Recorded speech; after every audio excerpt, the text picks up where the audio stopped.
when does IT get involved? What role does IT play? Is it due diligence? Is it gap assessment?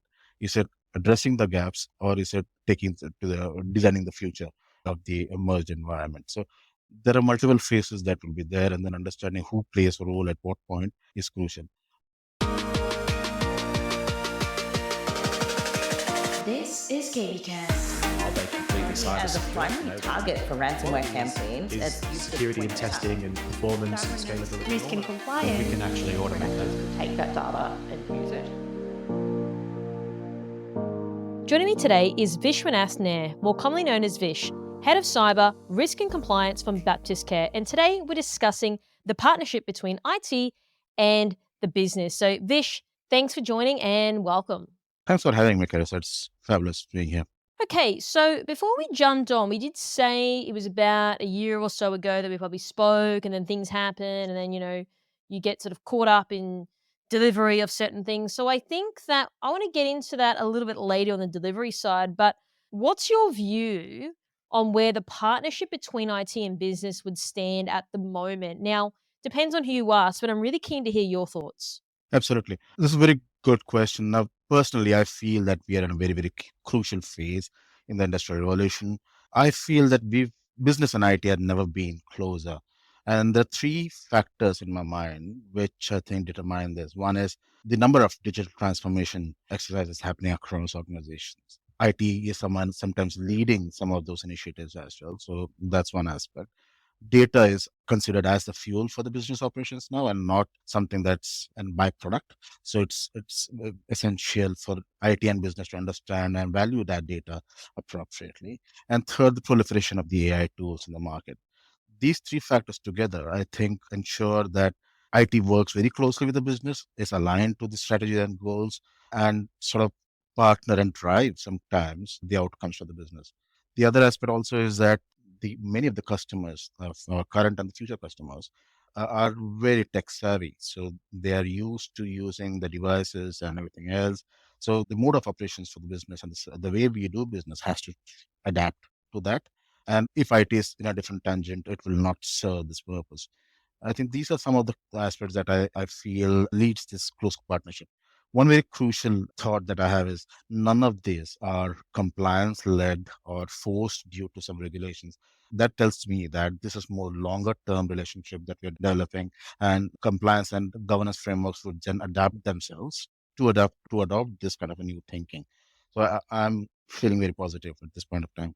Do you think historically, I mean, in my experience, there seemed to be a little bit of animosity between IT, security, and then the business. What do you think's changed over the years? I would put it other way. It is the lack of trust which has been causing this gap, I feel. Predominantly because business is made of people, human beings after all. Human beings know what are very comfortable doing what they've been doing. And if someone comes and challenges them or poses questions which changes their way that they operate, they would always have the first line of as a defense going up. And the trust becomes a difficult aspect at that point of time. So happens generally is that you have the shadow ITs across the business where business runs its own IT, and this leads to a immensely higher spend for the organization. There's a complete lack of standardization.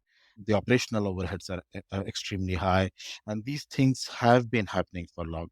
I think the things that's changed is I would suggest the one of the aspects that's helped in this transformation is that the regulations in a way have helped that, because the regulations have asked the measurements to be such that the business and IT have a consistent view of what is being measured. So that's helped a lot. There's been a lot of cross pollination between business and IT from a personnel perspective. You have lots of business people, leaders coming to IT and starting to lead the changes, and vice versa as well.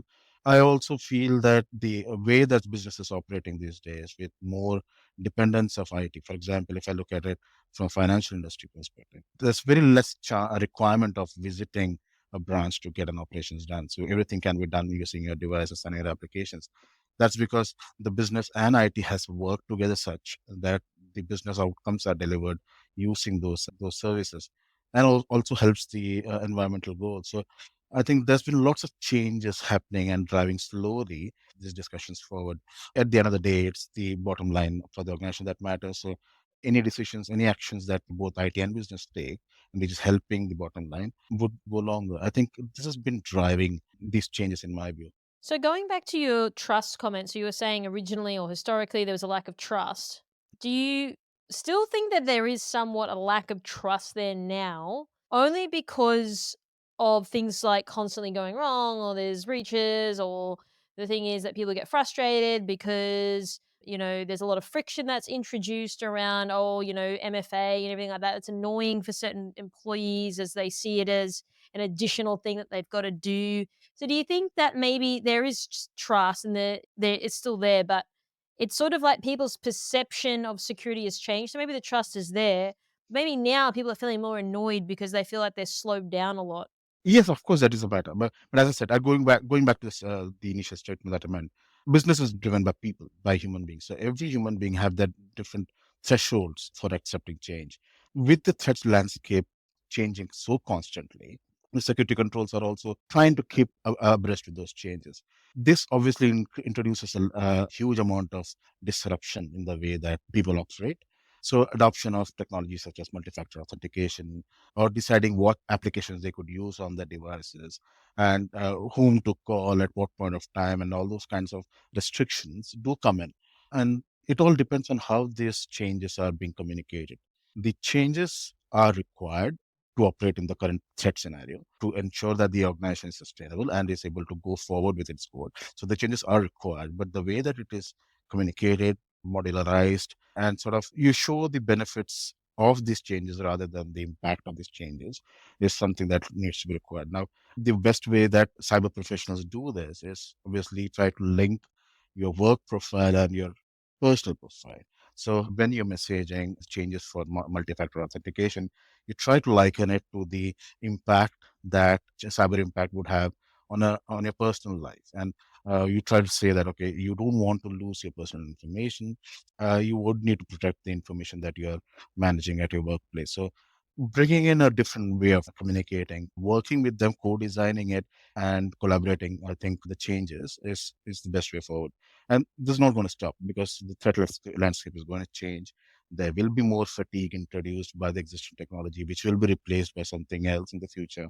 So there has to be this constant discussion, technology teams and the business users. And as I said, it has to be co-designed. The way forward has to be co-designed. So you said before how the changes are communicated. So given your position and your experience, can you walk through perhaps not an ideal way of communicating and then the other side of that, a more ideal way of communicating? Because what I've often seen in the space is people say, oh, it's how we communicate.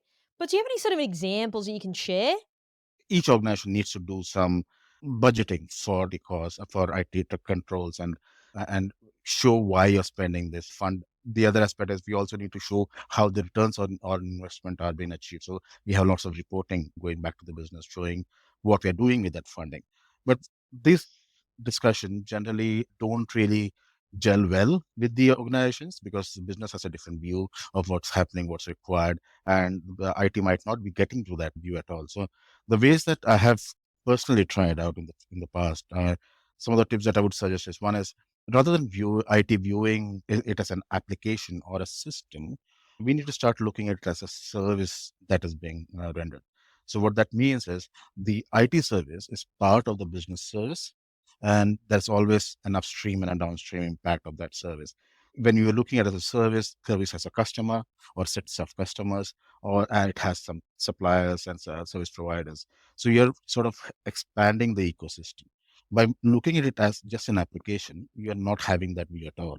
So when you're designing something as you're implementing a change, for example, you're not considering the impact that's happening outside that application. But if you look at it as a service, you're having much more broader impact. Okay, if I make this change here, it will impact a set of customers who are not using this application the way that they're supposed to. And so I need to address that separately. The support that I have at the IT service desk might not be catered to the way that we are rendering that service. So the support has to change. And the third parties, obviously, this is a very big factor. Understanding how the suppliers impact the change and also adopt the change is also going to be a major factor. So As I said, viewing it and designing it as a service is something that would be very, very, very beneficial. The second aspect that I've tried a lot is that IT and business, they're always operating at their own positions in a way. So that's a concept called as when you're designing something, you need to look at from the balcony view and the dance floor view. So basically have multiple inputs coming in. So what I'd used in the past was I used to take the cross section of the IT representatives to business operational areas and let the business talk about what happens on a day-to-day basis in the business operation areas, irrespective of what systems or applications or whatever they use. So this gives the IT representatives much better idea of what that black box they're supporting does for the business. So that's the understanding increases, and also for the business, it gives a better view of what are the different teams in IT who are involved in providing the service back to them. So getting this discussion together is very, very useful. And that's how the partnership works. This has been tried and tested and works. It generally assists those organizations which are very operational in nature. So I think these are some of the things that I would suggest doing. And I've tried it out. It might not work every time, but I think most of the times this should work. But going back to the communication side of things, so in terms like, is there language that perhaps that Yep. people should be avoiding? I know that even in my experience of working in the field historically, maybe people said things a little brash, or people communicated things that they didn't mean to, so their intention was there, but it just came across probably the wrong way. So, is there anything that really stands out for you that people maybe don't even realize that they're doing? And then also, what are some of the things that you think people are doing well in terms of communicating the value of this? That's very interesting thing. Now, for example, when we are reporting cyber hygiene to the business, general KPIs that we report are the incidents that we have had, or number of phishing attempts that's been gone, or the security awareness sessions that the teams have attended. These don't really mean much to the organization, to the business stakeholders. I think what we need to do is understand what's required. So, for example, if I'm talking about awareness, my KPI that I'm measuring and communicating is how many times in the past reporting month has a business individual assisted us in preventing an incident from happening by highlighting near misses or phishing attempts. So this is a very good measure of showing how it is working in the organization, and that's a very good ROI as well. If I'm looking at just incidents, it's rather than showing the number of attempts that's happened in to the perimeter, I would rather show how many of those have translated into a formal attack and how many of them were prevented in time. So that shows how the investments that we have put into the teams and the technologies working together as a unit. I think the definition of KPIs and reporting it is one of the most difficult challenge that a cyber leader or an IT executive has, because it has to be subjective and not objective. So we need to understand the subject that the people that we are reporting it to. We need to understand what their frame of mind is. So changing the reporting is very, very key. The other aspect that I would say is engagement plan. So we need to ensure that we have the right communication going, be it for example, if you have a cyber uplift project happening and we need to update the business appropriately, it is essential to understand what are the acceptable means of accepting the information for business. So giving a one-way presentation showing where we were and where we are going to be is might not really gel in that case. So I have employed things such as attending team meetings, removing presentation materials entirely, just showing, putting people in front and talking about it.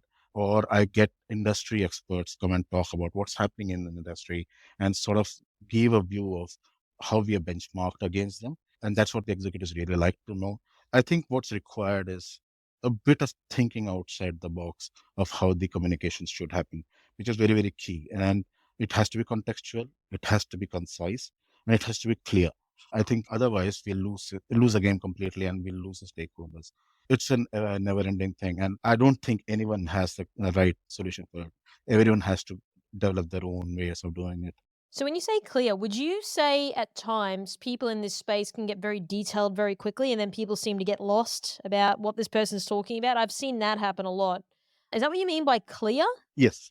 So, for example, clarity in what we are trying to talk about. So, showing a dashboard of from the I don't know, from the SOC, for example, might not really mean anything. We need to show what it really has meant to the business. We also need to be sure that it is not confusing the business a lot. So basically, it has to be consistent in the way that we're showing. If we are showing, putting our messages across in one way for this month and changing it entirely in the next month, it's not going to help you at all. The other aspect is that we have to link it to the threat that we are addressing. So that gives a clarity of thought. We are showing why we are doing it, and it's clear. So business is understanding why we are doing this, and not to a technical control. That language is not going to help at all. Linking it to business threats, linking it to the business risks that we're facing, the benchmarking against the industry standards. I think these are the things that we need.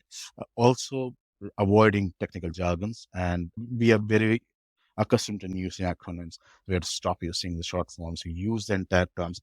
In effect, I mean, sometimes I just avoid using the technology terms and the technology names completely. I just say what the control is doing. So rather than telling I'm using an XDR, which the business doesn't understand, I'll say that I'm using something to protect that information and the endpoint data, the device that we are having.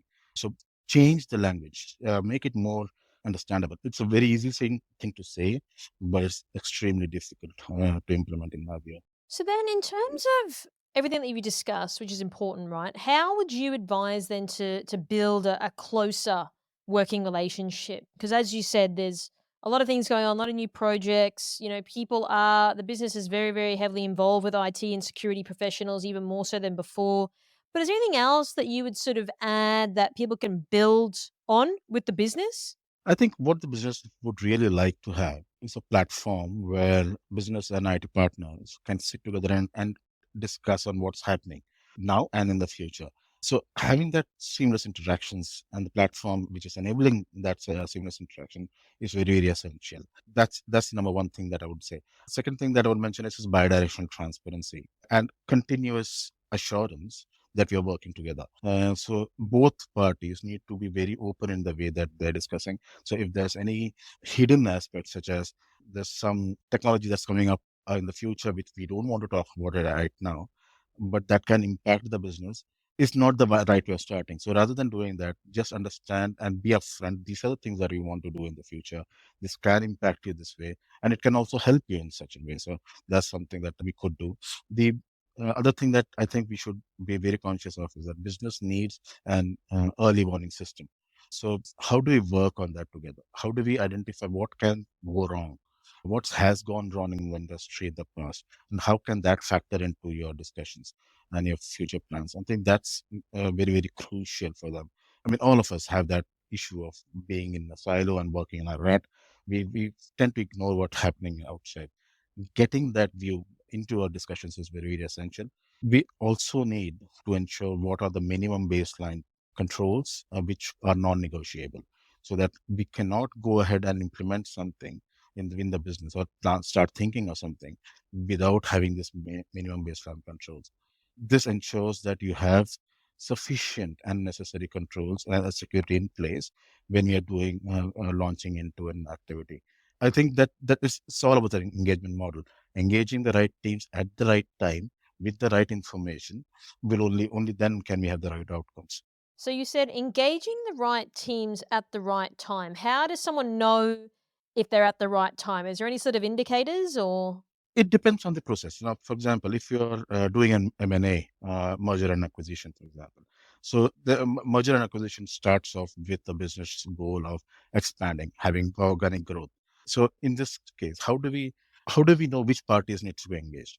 So this means that there should be a view of what are the different services and the service organization in our organization, which can help us in this discussion.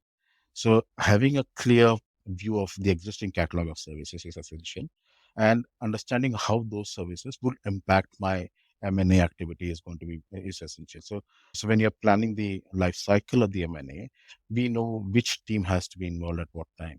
We also need to have clear measurements in place so that we understand that this engagement is working effectively. And the goal is obviously to have a seamless way of ensuring that the M&A goes ahead while we consider all the risks and plan for it and manage it. and meets the timeline for the business. Because the M&A, as an example, is always time bound. If you don't do it in time, it doesn't serve the purpose. So getting all the teams required align at the right time. So when does IT get involved? What role does IT play? Is it due diligence? Is it gap assessment? Is it addressing the gaps, or is it taking to the designing the future of the emerged environment? So there are multiple phases that will be there, and then understanding who plays a role at what point is crucial. We might not get it right always. So there will be a trial and error involved in this, but then documenting those learnings and then ensuring that the next attempt more correctly is the only way forward. But having that engagement plan to start off with gives an understanding of how do we approach a particular activity or a problem. So, Vish, it sounds to me what you're saying that you're obviously very well organized and very methodical, and a lot of planning is involved to do some of these things. I would say there are definitely people out there who are not. So, how do you sort of approach people that perhaps haven't been as methodical, or they had literally a couple of hours before they've got to start quite a heavy project because they've been directed to and they're scrambling? Do you see that a lot? And then, if so, how can people manage that more effectively? Because in a perfect world, these things are really amazing to do, but what about in an imperfect world?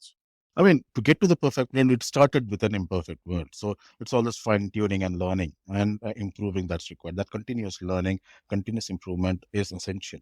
So I'm not saying that all of my projects have been so well planned. There have been instances where we have to do something immediately. So we need to prioritize. We need to look at what are my tactical goals versus what are my strategic goals, and how do I marry them together.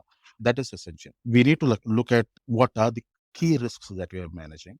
How do we address that first? For example, operations are always, security operations are a key aspect. So how do we address that we have the adequate protection for the organization while we are doing a project in the uplift, ensuring that as a high priority, and then everything else could be then we still have some more breathing space to sort the things out, which also ensures that I can always revisit my operations in the future. Once I have managed the rest of the activities, I can go back to the initial one and then fine tune it, make it better so that I have a longer term solution or a service. So everything is a continuous improvement. Everything has to have a feedback mechanism.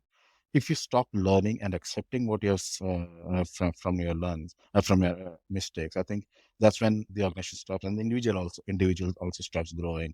I don't think there are many organizations, because I mean, it is human nature to keep on improving himself or herself. So I think it is not something that is very difficult to adopt, but it is just that reluctance to change that sometimes come in, which we have to overcome. And only way of doing this is if you have a good leader, good mentor, someone who can share their thoughts with you. Never be afraid of asking questions. Never be afraid of doing a mistake. I think that's one of the also, if you can, if the fear of failure is always the issue. So if you can fail fast and learn from that and recover, is the best thing to do. I have failed in many of my projects in the past, but then obviously I'll need to go back, understand what I've done, and then improve so that next time I don't do the same mistake. I think it's a never-ending cycle. Just keep on improving ourselves every day.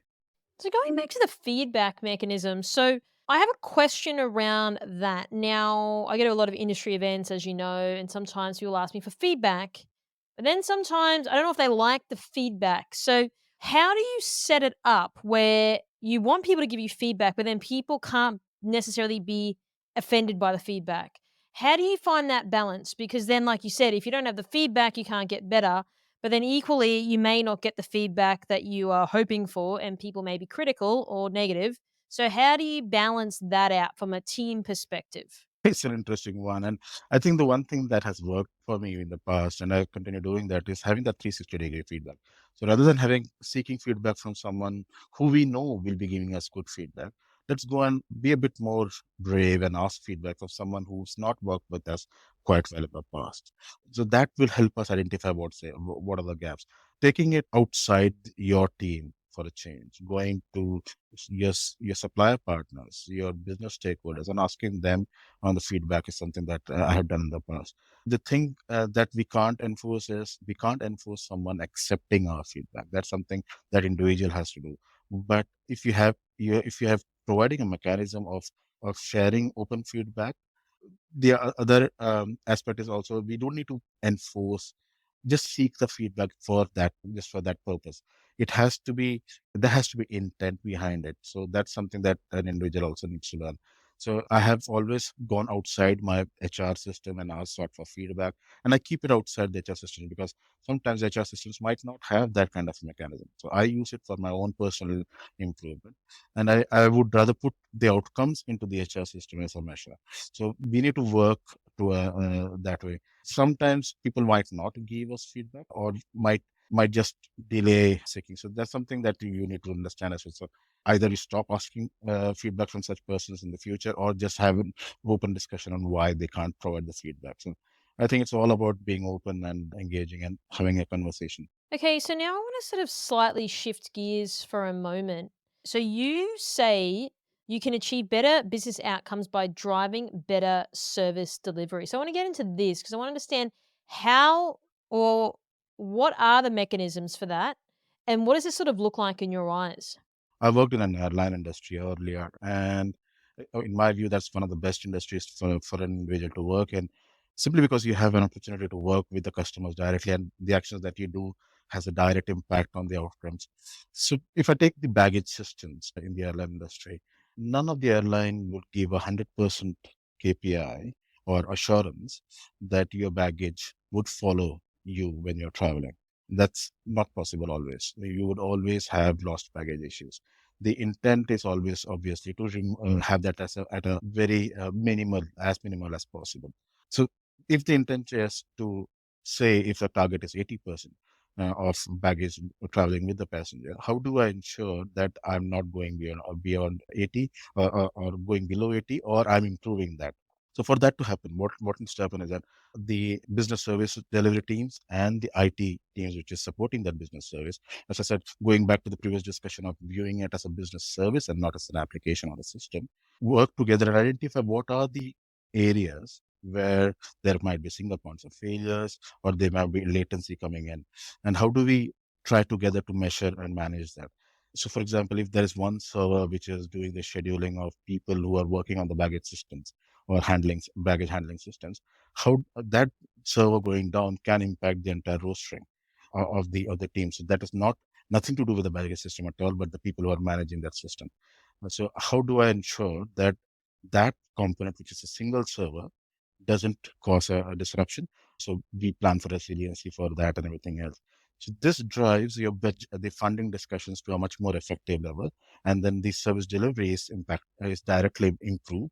And at the end of the day, your customer is more happy. So I think this is just an example, but each industry would have their own unique way of doing it. I took the airline experience because all of us are directly can feel it, can understand, and can relate to it. And this is something that I've worked on personally, so I know that this works. So it's all about understanding the entire business flow, understanding what the different components are, the dependencies are, and how do I remove or manage the risks around those dependencies to ensure that this delivery is not impacted. So, just on that note, I've interviewed people in the past, Vish, and they've said that there are some security people out there that they've experienced in their career that when they're speaking to other security people in the team, that they can't explain how the business makes money, for example. So, does that sort of leads into the business flow? So, do you think that there's people out there that doesn't understand how their business makes money?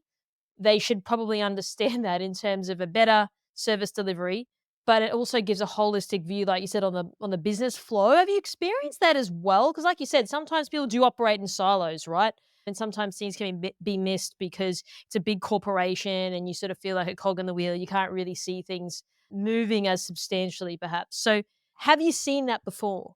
Oh, yes, I have seen it multiple occasions. Now, I think it's more the mature organizations which have realized this and then put this business flows onto paper and have this co-designed with the different teams. Now, there are always these chances where, as I mentioned, if you make a change to a particular system, you don't foresee the impact of that to all the stakeholders or the users that you have. For example, if you are making a change to a telephony system, but we have not understood whether the contact center for a location A, which is not operational always, has the same kind of an impact. How do I change that? or we have not seen that and we factored that into the change. The other aspect is when you are making firewall changes to our systems to talk to another system through the firewall, we don't really look at what are the information that is going through. How is it really relevant for it to go through? So we need to get that. There's been always incidents where we open the firewall ports, but we find that there's more than required information being shared across systems. This has higher impact to the organization. So I think it's essential to document what their outcomes is. Now, there are multiple ways of looking at it. There is a school of thought which says that we need to have a sort of a line of sight. So what mechanism? So basically, what changes you're bringing in? How is it impacting to the final outcome of the service or the business? That has to be documented and analyzed. It all goes back to the level of data that we are accumulating. What is the analytics going behind it? Understanding what the impact of the dependencies between the upstream and downstream processes are. Again, going back to the airlines have something that is called as T minus 180. So what they do is, for T is the time of departure for any flight. And so they have documented activities to be done by different teams to 180 minutes prior to that departure. So you understand that you have a better understanding of what can go wrong and at what time, and how do we have redundancy built in so that the departure of the flight, which is of paramount importance to the airline, is not impacted. What I've done in the past is, if I'm rolling out patches to the airline's service, I mean the check-in systems at the airport, we always do it alternate systems, so we don't take the service out completely. So the way that you're designing the network could be then having an alternate path for each of these check-in desks, which ensures that you are not impacting the departure of services. So these are some thoughts that has to go in. Again, it takes an incident for sometimes to teach you the right way of doing it, but then there are other ways is sit together, collaborate, and co-design the entire architecture and the system flow. So then, lastly, I really want to understand more about, you said you've got some simple tips on how to partner between the business and IT and how they can work better. What are they? This is something that I spoke about earlier. And the first tip I would say is view it as a service and not an application. So have a broader view of what's happening, and it's not only for IT; it's also the business.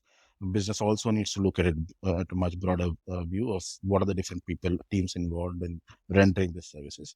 Understand if it is a service, there is always peaks and troughs. So we understand when is a critical period, what do we do with it, and how do you manage it. Second aspect is to understand the problem statements much deeper rather than use design thinking. Keep on questioning the problem statement so that we have a better understanding of that before you jump to the decision making. Then we have a more effective solution design in that case. The other aspect is aligning the KPIs between IT and business operations, such that there's a close dependency between both of them. And to do all of that, we need partners who can understand, speak the same language between IT and business. We have a much more better understanding. They are speaking, they sort of serve as a bridge, a conduit between these two organizations. So these advisors slash partners that are called are shielding the business from the different specialists that we have in IT and just giving the business the right view. And also the other way provides IT the picture of what the business really wants from a outcome perspective and drive that decision making and designing. So that model of having a trusted advisor kind of a role between business and IT will serve a lot. We can avoid shadow ITs. We can really streamline spending. We can look at having much more.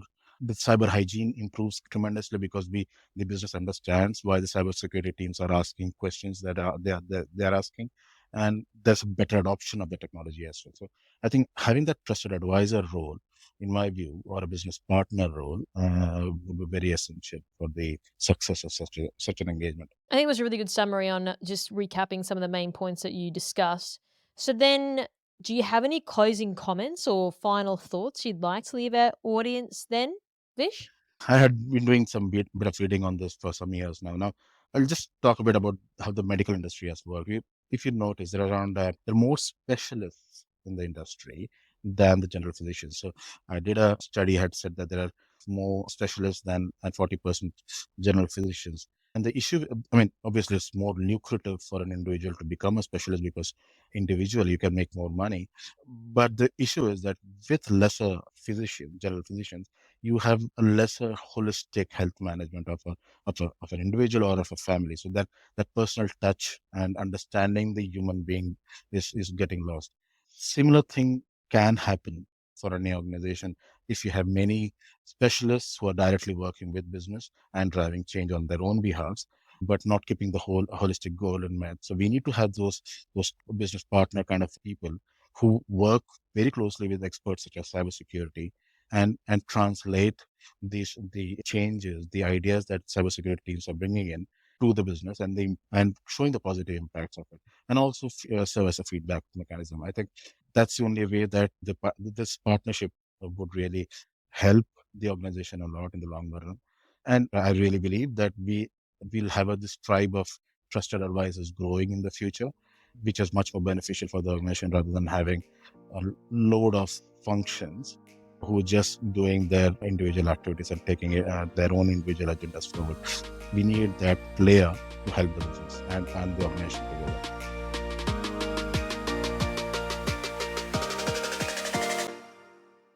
This is KBcast, the voice of cyber. Thanks for tuning in. For more industry-leading news and thought-provoking articles, visit kbi.media to get access today. This episode is brought to you by Mercsec, your smarter route to security talent. Mercsec's executive search has helped enterprise organizations find the right people from around the world since 2012. Their on-demand talent acquisition team helps startups and mid-sized businesses scale faster and more efficiently. Find out more at mercsec.com today.